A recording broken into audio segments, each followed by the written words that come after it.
Hi, I'm Patricia Allingham Carlson. I had been painting a rather complicated composition, and it was really getting me confused, and I didn't know quite where to go next with it, so I decided to take a break.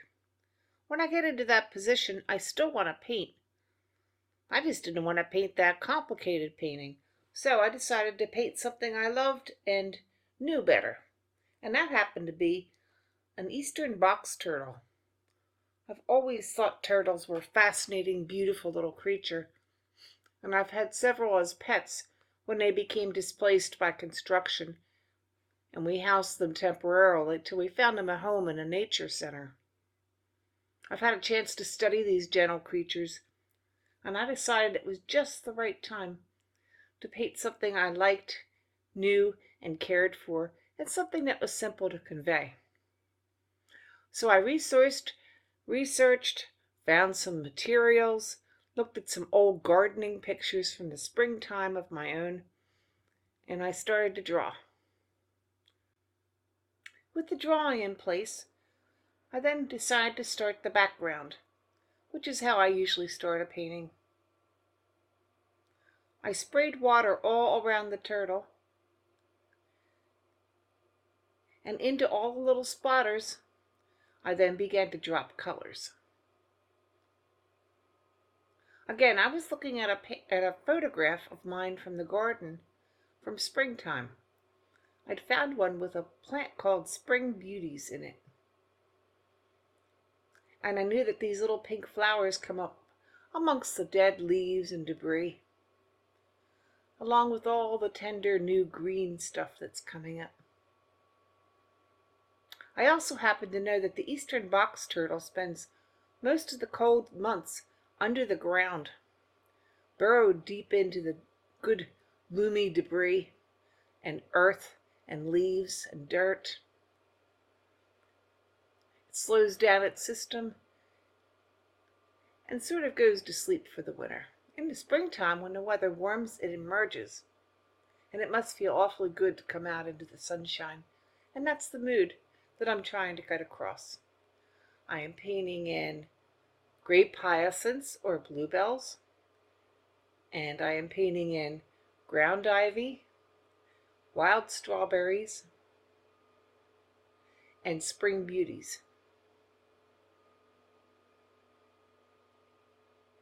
Here comes the bluebells.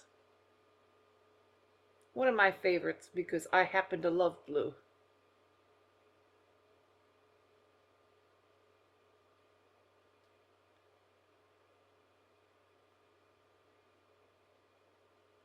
Now this first light layer of background is going onto wet paper.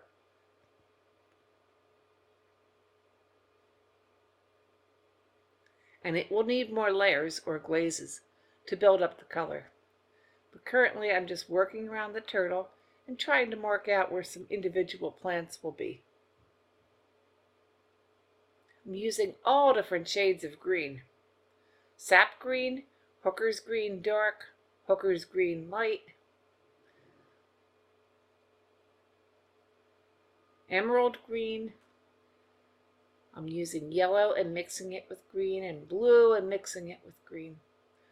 For the bluebells, I've used primarily cobalt blue. For the leaves, I'm using yellow ochre and burnt sienna.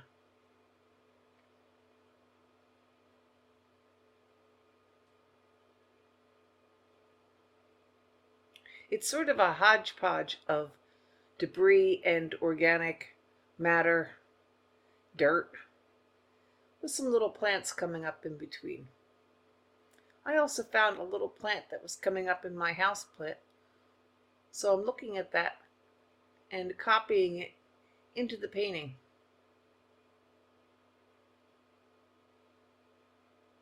Here I've come in with an ink pen because I decided from the beginning this was going to be drawing and watercolor together. And I wanted to see how the little plants would outline.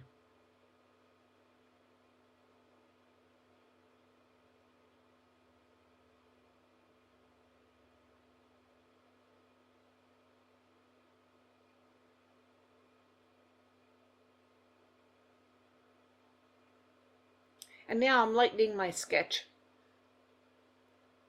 so I can get rid of the pencil lines when the watercolor goes on. If the pencil lines are too dark and I watercolor over them, I frequently cannot remove the pencil. So beginning the turtle, I first erase the darkness of pencil, and I'm beginning on a leg, observing a photograph of a real turtle and how the scales and skin work, as well as the lighting.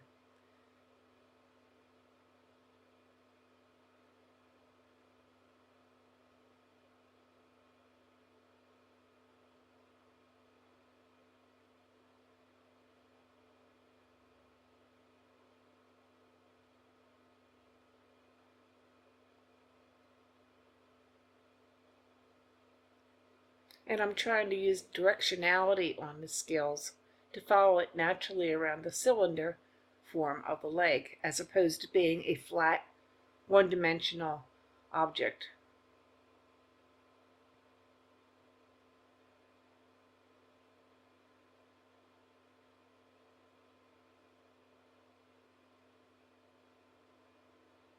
The front leg has a lot more light on it, so I'm making it lighter in color. As it goes down, it goes into shadow before it comes out into the foot. And there's a shadowed side to each leg as well. Each foot comes out in claws, toes tipped with claws. The turtle primarily uses these claws for digging. It's an omnivore, which means it eats herbs and or animal food. So it will dig grubs and slugs and earthworms for the meat component of its diet. And of course it eats plants and fruits and what it can find.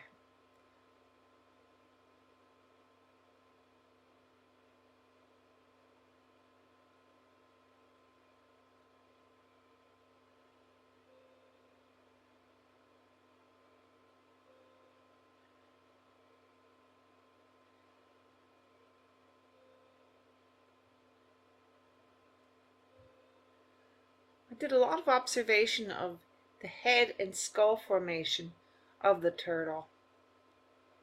I had thought it was a pretty standard thing, but looking at different photographs of different eastern box turtles, it appeared to me that they had slightly different head shapes. So I did eventually sort of come up with my best guess about which shape was closest to generally accurate. And I went with that shape. There are scaly formations all over the skin of the turtle wherever it comes out of his shell and is exposed. He has pretty good armor, and of course the turtle can pull into the shell and protect himself entirely if needed for defense.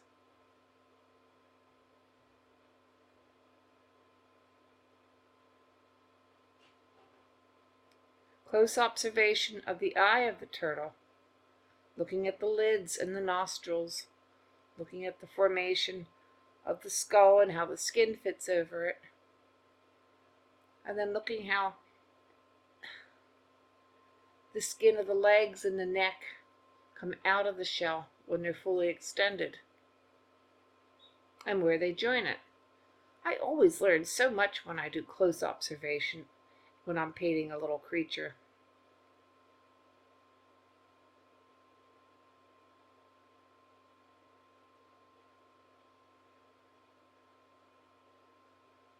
And since I like turtles so much, I really enjoyed doing this one.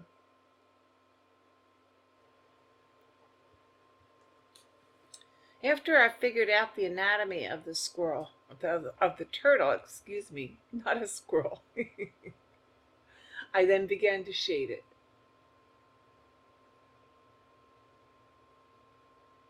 Where the shell overhangs turtle's body will be much darker.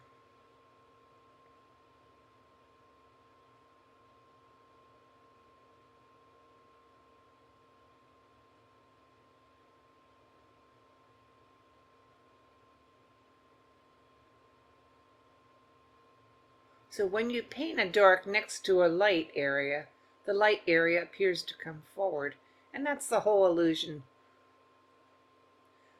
that I'm trying to get across. Figuring out the foot and the toes, figuring out the claws and how to convey them accurately. That was a bit of a challenge too. I worked a good bit at the feet.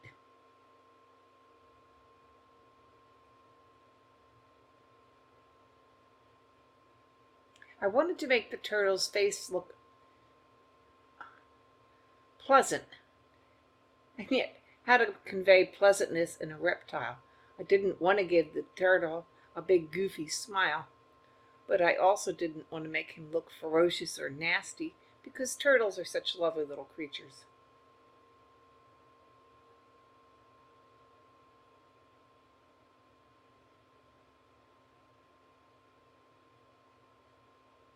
We had a turtle for a while, keeping him in an outdoor shelter, and when she would see me approach, she would come quickly and eagerly to the side of the wire cage. And if I held food into her through the wires, she would take it from my hands. She was probably the friendliest little turtle we ever had.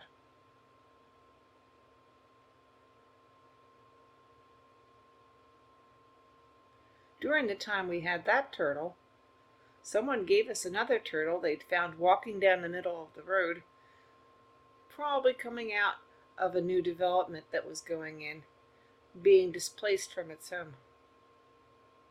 It was a male turtle. We put it into the enclosure with the female, and they did indeed have a catch of eggs. So we got to see baby box turtles emerge from eggs, which was absolutely delightful and fascinating. Unfortunately, they were so small they all escaped through the wire mesh and quickly went off to find their own way. I hope some of them survived. Maybe they all did. But they were only about the size of your thumb. Now I'm moving to the shell of the turtle, which curves in a rather unique way. It flares outward at the bottom, and then it comes back inward and goes up into the dome shape. So I have to convey this with shading and with highlighting. Also trying to convey the camouflage type of patterns that are found on the turtle.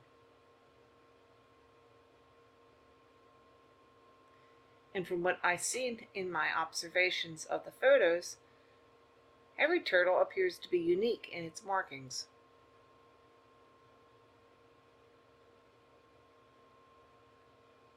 Again, the reason it has these markings is to help it to blend into the vegetation that it lives on in the forest floor or the meadow floor.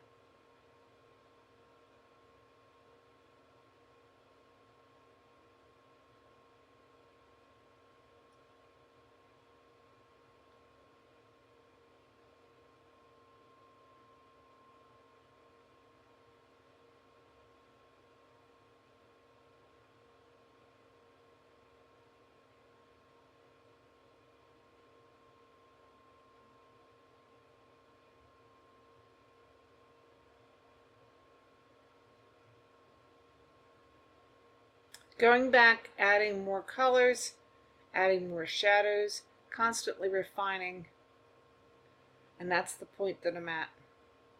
And it's now into a play between the background and the subject matter. As one might be wet, I might move to the next.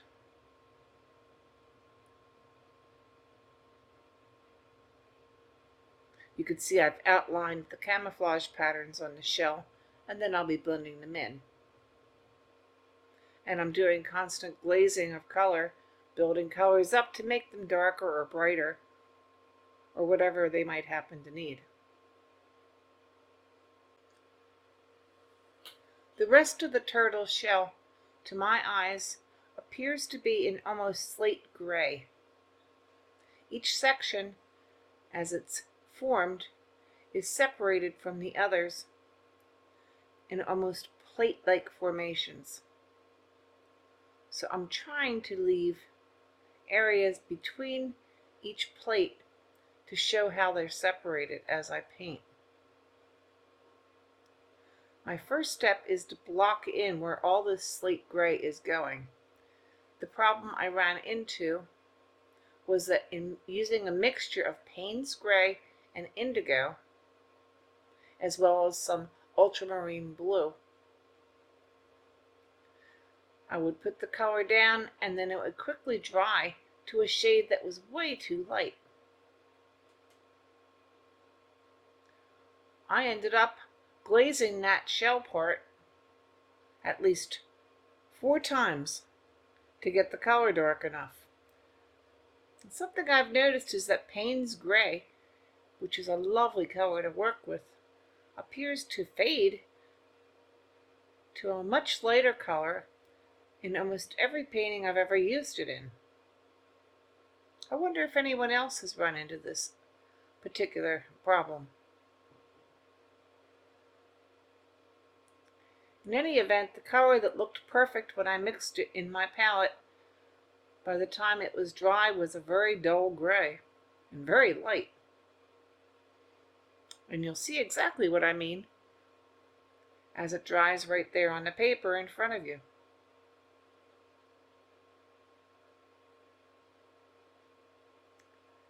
But it is blocked in anyway. Now I'm going back to shade under the shell on the turtle's body and add a 3rd layer of color there.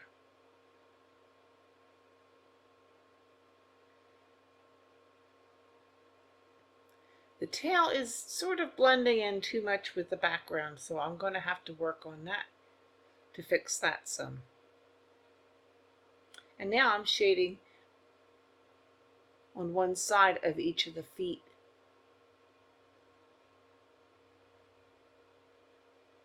Between the toes and on the claws yet again.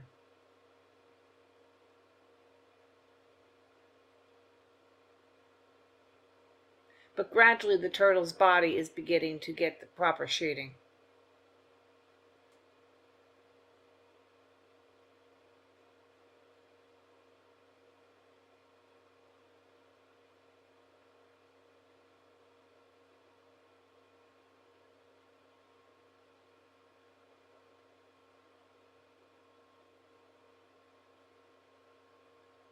Returning to the background, I'm building up more color in the leaves, in the shadow areas,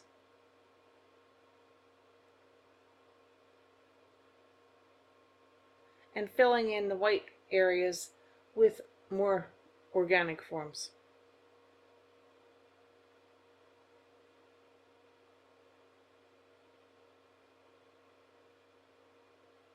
I decided I needed some stronger yellow greens for the fresh colors of spring. And I added them, and now I'm defining the flower forms more for the spring beauties.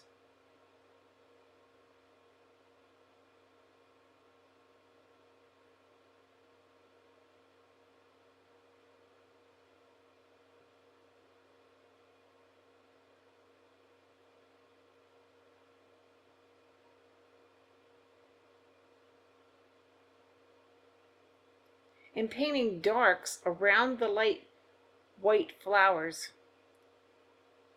the white flowers will be much more fully defined. And that's really the only way to paint light flowers or light objects with watercolor, is to leave them with the white paper primarily and then paint darks around them.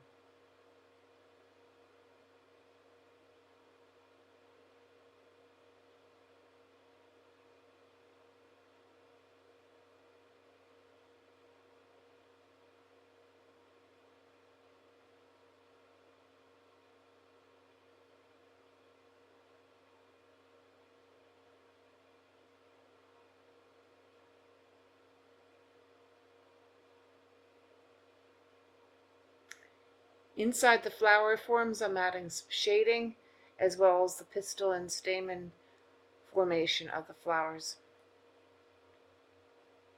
And these are the thready leaves of the grape hyacinths, or as I call them, bluebells.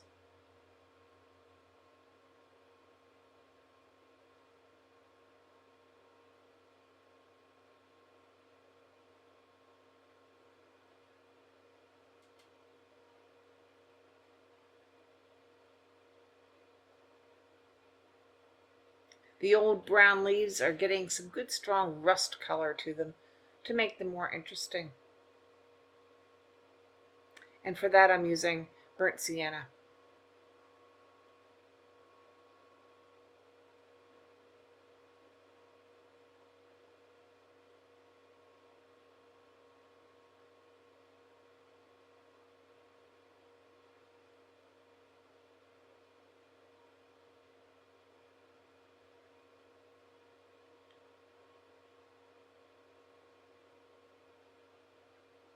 There's a lot going on in this painting,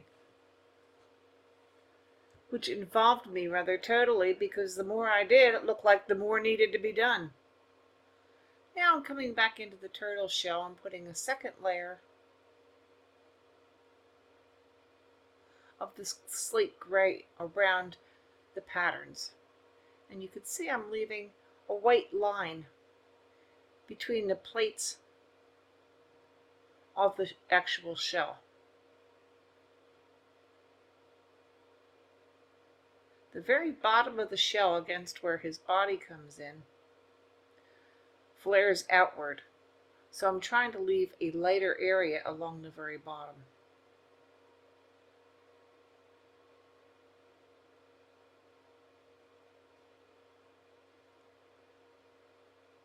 Again, I feel that the color I'm using is nice and dark, and yet I found it faded too and got too light and needed yet another layer after I was all done. But in general, at the bottom of the shell was the darker area because less sunlight was hitting it, and at the top of the shell was a much lighter area because more sun was hitting it there.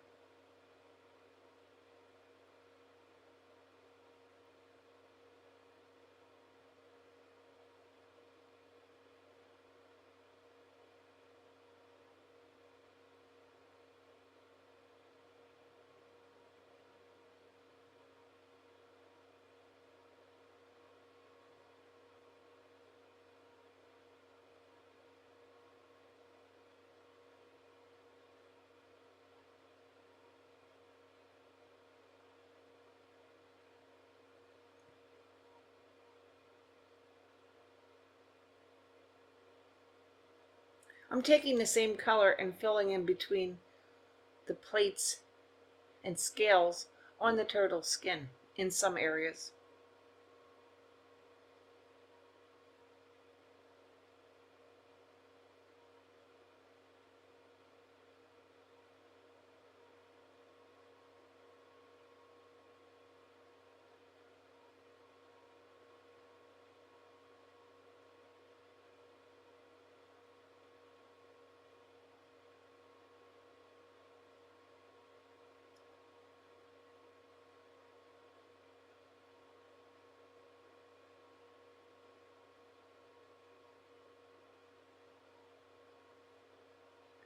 In a young animal or young reptile such as this, the skin has a beautiful sheen to it. So I'm trying to preserve an area of light that goes reflecting along the top of the head. And that will take some refining. Now can you see the color fading even as it dries? It's very interesting.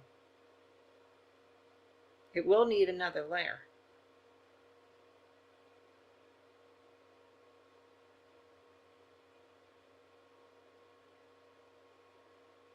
And I do believe I painted those claws at least 3 times.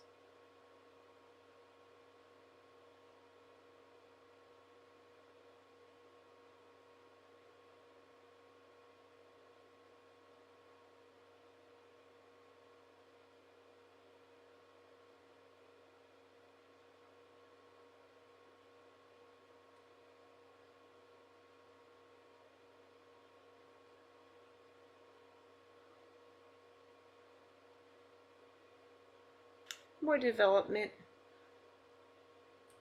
of the background and the areas around the turtle's feet.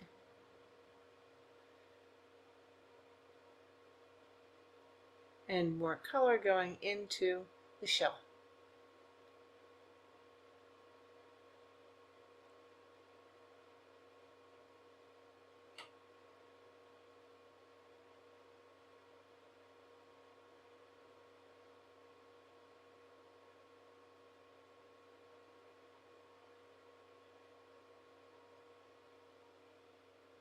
Right next to the light area, where the segments are separated on the shell, I've painted a darker line. And that seems to be working pretty well to show the separations.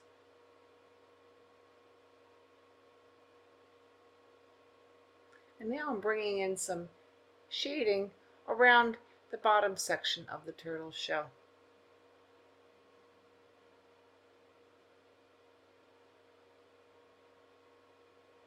And I'm taking some color off along the rim of the turtle shell at the edge, so it will appear to be curving outward.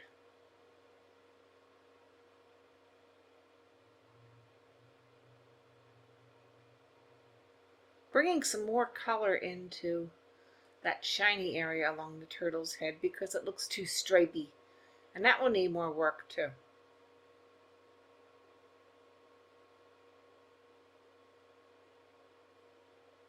You know, it's funny, what I thought was a simple painting ended up being quite complicated.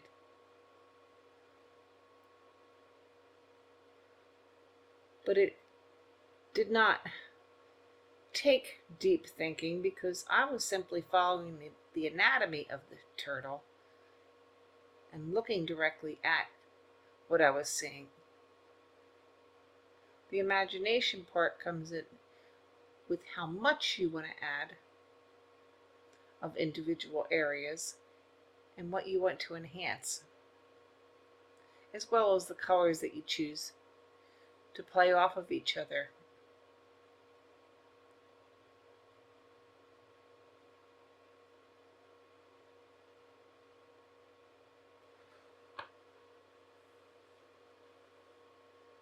I'm further refining the top of the turtle's head at this point and taking down that stripy shine so it's less prominent.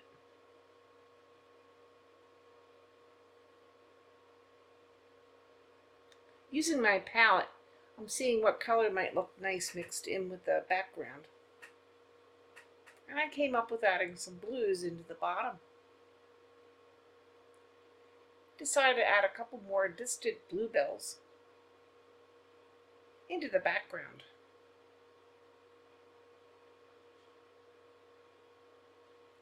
That particular flower tends to spread and grow in clumps, so it could easily have spread outward.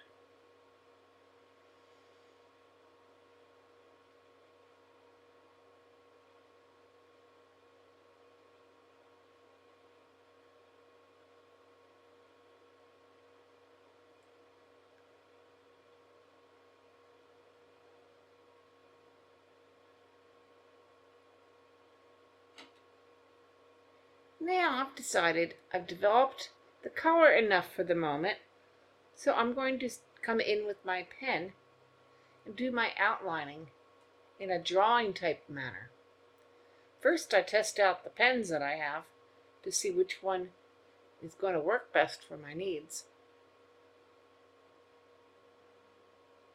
And I want to make sure I use a pen with permanent ink. And each pen that has permanent ink, light fade resistance, is going to be marked as such,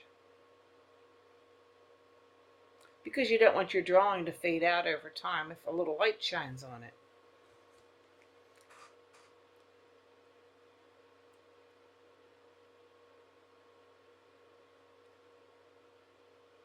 When I go in to do the drawing part, I'm drawing around the watercolor. And where I want the ink to be very dark, I'm going to go over it several times or press a little harder with the pen Where I want it to be very light, such as where light might be hitting it, I'm going to just barely touch the pen to the paper so it will make a light line.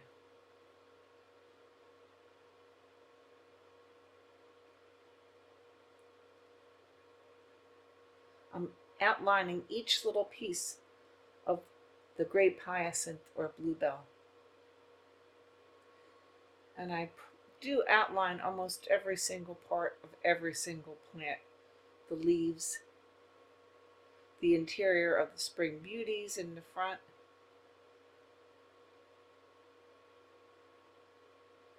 and then where there's shadows and shades, I will go over several times with the pen to make the drawing darker.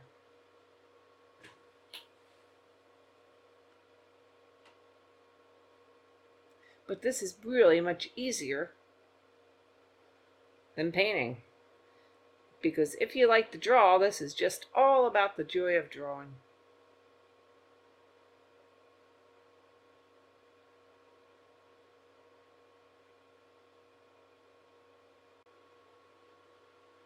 You could see for these distant leaves, I'm actually holding the pen mainly sideways because I found that that makes it draw the lightest.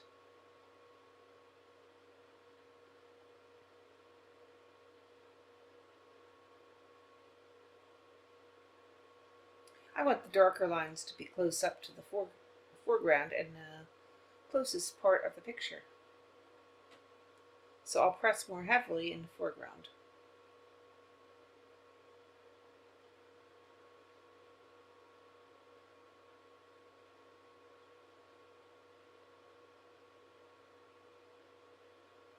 I had a bit of fun with the leaf on top of the head.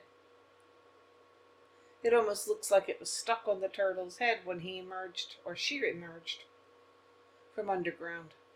Maybe a bit of mud stuck it there, temporarily, to give her a jaunty little hat.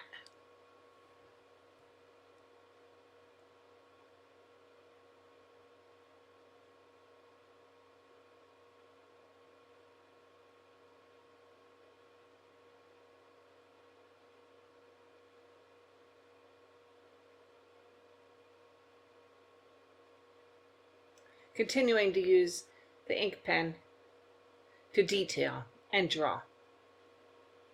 Coming into the turtle's body, I am outlining some of the scales, not all of them. Now I just decided that the tail blended in too much, so I took color out of it with a damp brush and water. And now I'm working on outlining the shell.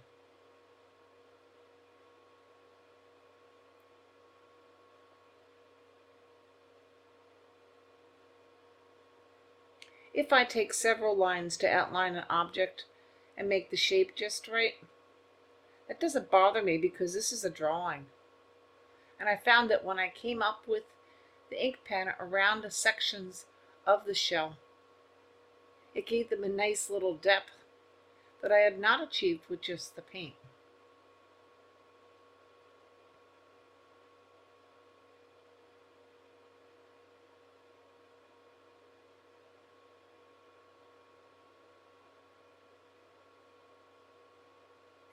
And coming back with another layer of paint coloring for the shell itself. And I could still do this after I've used the pen, as long as I let the pen dry first. If you paint wet ink, it will run just like paint.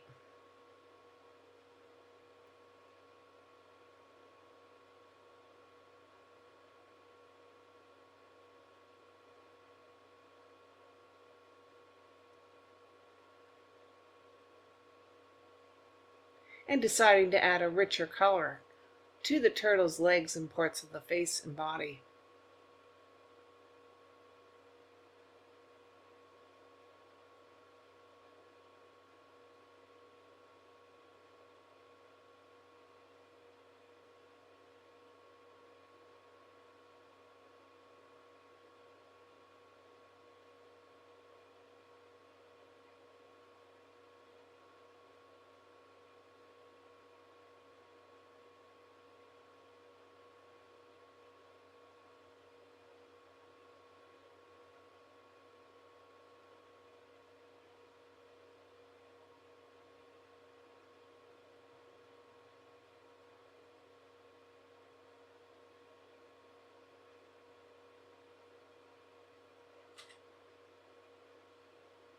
I'm kicking up some of the color of the leaves yet again to make them a brighter, springier green.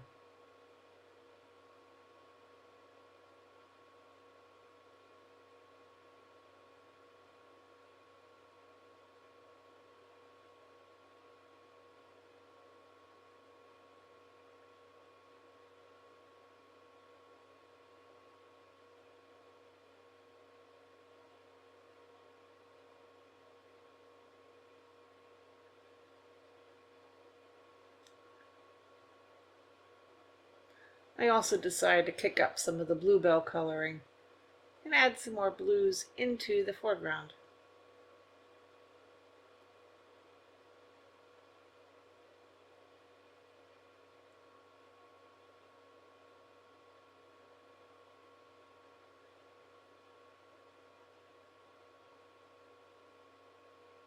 Adding some darks into the background to make the colors stand out of the leaves where they're lighter. And then around the edges of lighter objects such as the turtle's shell and leaf hat, and shading around the turtle. And there is my signature. And we're done. I hope you enjoyed this video. Check out my links in the description box below. You have my Facebook art page, my blog, products I use, and my product store. You know, I enjoy your comments, and I will try very hard to respond to any questions you may ask me. I'll see you next painting.